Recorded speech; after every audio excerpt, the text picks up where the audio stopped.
Well, I have to say, they're starting in the right place with Vision 2030. The reason why we're here in Los Angeles is to kick off our first SME forum. The small and medium-sized enterprise sector in the kingdom has received strong and focused emphasis within that plan. And so when you look at how SMEs are performing in Saudi Arabia vis-a-vis their role in contributing to the GDP, you can see that they lag behind the more advanced economies. 20% now, SMEs are contributing to GDP. In the advanced economies, that's 70%. So what Vision 2030, in looking at small and medium-sized enterprises, is focusing in on that sector to present more opportunities for scale for those SMEs so that they can begin to contribute to society. Now, what we've seen with younger Saudis is that they're all in with His Royal Highness the Crown Prince Mohammed bin Salman and what he's trying to do to transform the economy. And again, part of this is raising the limits, so to speak, in terms of what SMEs can do in the kingdom.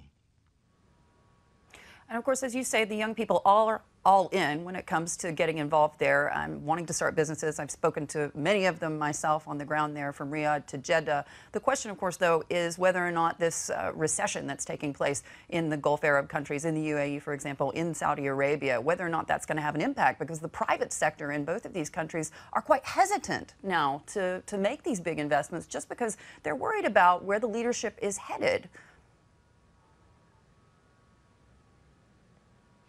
So that's not what we're seeing. What we're seeing is an economy last year that grew 1.2%.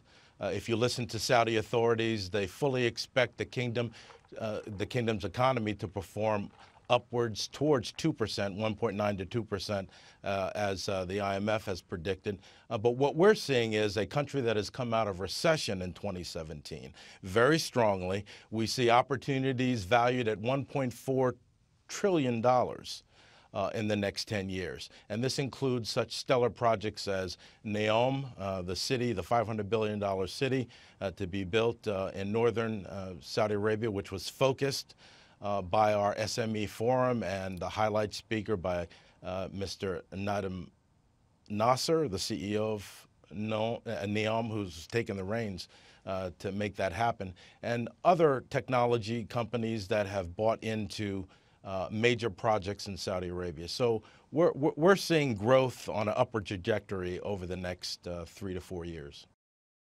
Hey everybody, it's Hadley Gamble from our new CNBC Middle East Bureau in Abu Dhabi. Thanks for stopping by. Now, to watch more, you can try one of the videos that just popped up on your screen. And don't forget to subscribe.